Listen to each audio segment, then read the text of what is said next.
Friends ఇప్పుడు మనం ధరణకోటలోనే ఉన్నామండి ఊళ్ళో. ఇదిగోండి ఇది ఈ సిమెంట్ రోడ్డు డైరెక్ట్గా మొత్తం ఇల్లు అండి. లోపలంతా చుట్టుపక్కలంతా ఇల్లులు. అయితే ఇక్కడ మనకు ఒకటి 42 సెంట్లు ఒకటి వచ్చిందండి ల్యాండ్ సేల్కి. అంటే ఇది రివర్ పక్కనే, అంటే రివర్ వ్యూ ఫ్రంట్ వ్యూ అనమాట. ముందుకు వెళ్ళిన తర్వాత చూపిస్తుంది, గేట్ ఉంది కదండి అది. మొత్తం చుట్టూరు వాల్ కాంపౌండ్ కట్టింది 42 సెంట్లు ఉంటుందండి. అంటే సిమెంట్ రోడ్డు డైరెక్ట్గా. అంటే దీనిలో ఎవరైనా కొనుక్కొని గెస్ట్ హౌస్ కట్టుకోవచ్చండి, బాగుంటుంది. లోపలికి వెళ్ళిన తర్వాత మీకు అది కూడా చూపిస్తాను. ఇదిగోండి ఆ పారి గోడ ఉంది కదా, అక్కడ నుంచి ఇదిగోండి ఇటు ఈ పారి గోడ దాకా ఇదండి మెయిన్ గేటు. లోపలికి వెళ్ళిన తర్వాత అది కూడా చూపిస్తాను మీకు.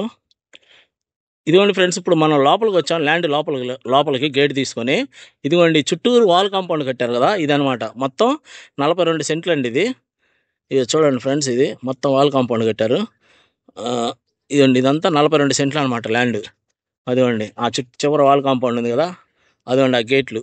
ఆ గేట్ తీసుకొని ముందుకు వెళ్తే ఇంకా పక్కన నది అనమాట. ఇదిగోండి ఇది మొత్తం 42 సెంట్లు ఫ్రెండ్స్, ఇది ల్యాండ్ ఇది. అంతే, చుట్టూరు వాల్ కాంపౌండ్ కట్టేసి గేట్ పెట్టారు. ఇది 42 సెంట్లు ఉంటుంది. ఇక్కడ మీరు ల్యాండ్ కొనుక్కొని దీంట్లో మీరు ఏదైనా గెస్ట్ హౌస్ ప్లాన్ చేసుకోవచ్చు ఫ్రెండ్స్. నది పక్కన గెస్ట్ హౌస్ ప్లాన్ చేసుకొని ఇది ఇటు పక్కన ఇటు ఏదైనా గ్రీనరీ పార్క్ ఏదైనా వేసుకోవచ్చు నది ఒడ్డున.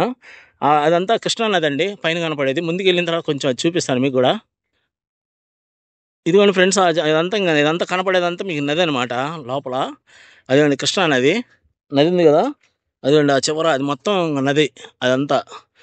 అంటే కృష్ణా నది అండి. అమరావతి అమరలింగేశ్వర స్వామి గుడి ఉంది కదా, ఆ పక్కన ధరణకోట అనమాట. ఆ ధరణకోట ఇది మొత్తం కృష్ణా నది మీకు చూపించేదంతా. అయితే ఈ కృష్ణా నది ఒడ్డునే మనకి 42 సెంట్లు వచ్చింది సేల్కి. చుట్టూరు వాల్ కాంపౌండ్ కట్టారు మొత్తం. ఎవరైనా సరే నది ఒడ్డున మనం ఏదన్నా గెస్ట్ హౌస్ ప్లాన్ చేద్దాం అనుకున్న వాళ్ళు కొనుక్కోవచ్చు ఫ్రెండ్స్, ఇది బాగుంటుంది. ఇదే ఊరు మొత్తం కనపడేదంతా మీకు ధరణకోట ఊరు అనమాట. ఇదంతా ఊరు ఇళ్ళ మధ్యనే. ఇంకా అంటే ఆ లైన్లో ఆ గేట్ ఉంది కదా, అది లైన్ సిమెంట్ రోడ్డు లైను. ఇది లోపల మనకి 42 సెంట్లు అనమాట. ఇది కన్స్ట్రక్షన్ చేసుకోవచ్చు, పార్కు అంతా డెవలప్ చేసుకోవచ్చు, గెస్ట్ హౌస్ ప్లాన్ చేసుకోవచ్చు ఫ్రెండ్స్. ఇక్కడ మన సెంట్ వచ్చేసి ఇల్లు 5 లక్షలు చెప్తున్నారు సెంటు. మొత్తం 42 సెంట్లు ఉంటుందండి. అంటే దీన్ని కొనుక్కొని మీరు ఇక్కడ అమరావతి రాజధాని దగ్గర ధరణకోటలో కృష్ణానది ఒడ్డున మీరు ఇది గెస్ట్ హౌస్ కానీ ఏదైనా కన్స్ట్రక్షన్ అపార్ట్మెంట్స్ కానీ ఏదైనా సరే విల్లాస్ కానీ ఏదైనా ప్లాన్ చేసుకోవచ్చు. ఎందుకంటే రివర్ ఫ్రంట్ వ్యూ వస్తుందండి, నది పక్కన ఇదనమాట. చాలా హైట్లో ఉంటుంది ఇది, చాలా బాగుంటుంది ఫ్రెండ్స్. ఇంట్రెస్ట్ ఉన్న వాళ్ళు నాకు ఫోన్ చేయండి. ఉంటానండి. సెంట్ వచ్చేసి 5 లక్షలు అనమాట. ఉంటా ఫ్రెండ్స్, బాయ్.